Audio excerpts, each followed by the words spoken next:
Hello, Easy Enough English members. Today's idiom is going to be beat around the bush. Now, what does that mean? Let's start with the first word. The word beat is usually used in reference to an instrument or a thing that is used to keep time in a song or in music, okay? Now, the instrument that usually keeps time in a song or in music is a percussive instrument or a drum, okay? That's why I drew this drum here, okay? So a beat is any repetitive noise in a song or a piece of music that keeps the time of all the other instruments. Beat is very important. And we all know what a bush is. A bush looks something like this. It's not as tall as a tree, and it's not as short as the grass, okay? And it's usually very round. Or it can be made into any shape, really, if you cut it, okay? But what does it mean to beat around the bush? If you beat around the bush, does that mean you carry a little drum and just hit your drum as you walk around the bush?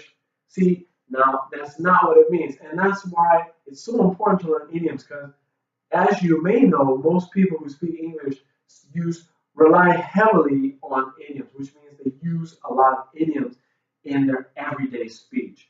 Okay, an idiom is something that you shouldn't take the literal meaning of the group of words. Okay, it has another meaning. Okay, so this one in particular means to avoid doing or saying something that you need to. Okay, so if you beat around the bush, you purposefully avoid doing something or saying something that you know you have to do. Okay, you might be scared, you might be worried. It could be a number of things, but all of us beat around the bush when it comes to something. Okay, because actually we're reluctant or we don't want to do the thing that we know we have to do.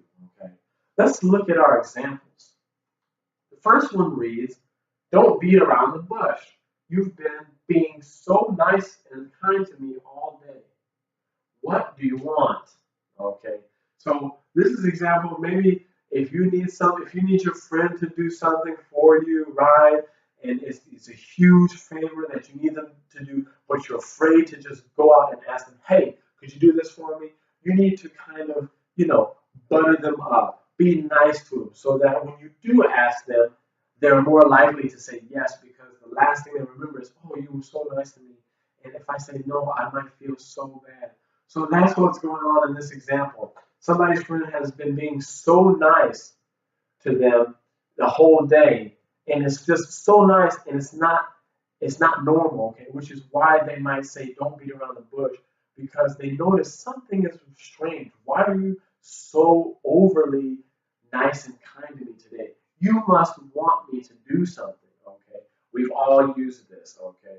So that person could say something like this when they finally have had enough and they want to know, "What do you want?" They might say, "Don't beat around the bush," which means just come out and ask me what it is you want from me or you want me to do.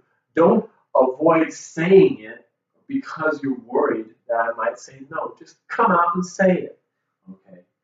The second example is, and as you notice, I forgot my quotations here. Okay. I was too excited about doing this video, so I forgot my quotation marks down there. But anyway, it reads, "Stop beating around the bush and do your homework. You've been home for over an hour." Now, this might be something your mother or father says to you if you're a student, right? I remember when I was a student, when I come home, I usually go in the fridge, look and see what's in the fridge, pour myself a nice big cup of tea, get some potato chips, and sit on the couch and eat potato chips and drink tea. And I had not done my homework yet. Okay, so this might be something a mother or father would say to their kids who does the same thing that I did when I was younger, right? The first thing you should do when you come home, everybody knows, and I'm saying this to you kids, is do your homework, okay? So if the student is beating around the bush, that means they're avoiding doing their homework. They know they should do their homework when they come home, but they find something else to do. They say, "Hey, oh, I need to do this," and "Oh, I forgot to do this," and they're consciously or purposefully avoid doing their homework. They're we call procrastinating, which means to put off something that you know you need to do for a long time and maybe do it at the last minute, right? So I have a lot of students, I have had a lot of students do this to me, right? So they know who they are if they see this video, okay?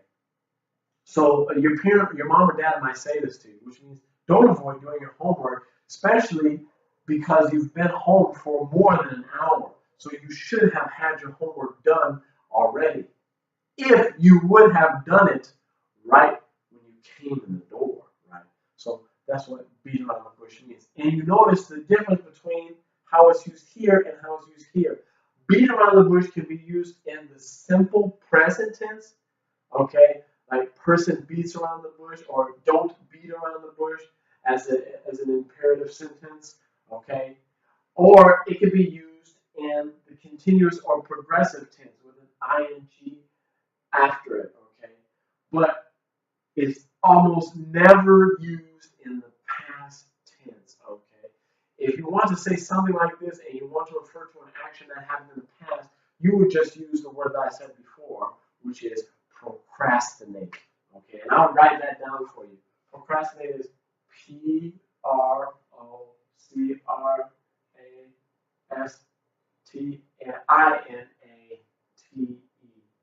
Okay, so if you procrastinate, that means you put something off for a long time and do it at the last minute.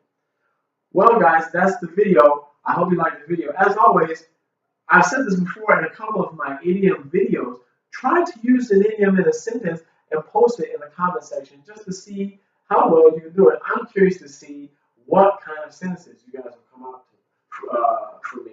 I think that's kind of actually fun. I enjoy reading stuff that my students do, right, and checking their work, okay? So, as always, if you have any questions, feel free to use the comment section and leave any questions for me, or you can email me. And finally, you can shoot me a message through Facebook Messenger. I look forward to hearing from you guys. I hope to hear from you soon. Thanks, and bye-bye.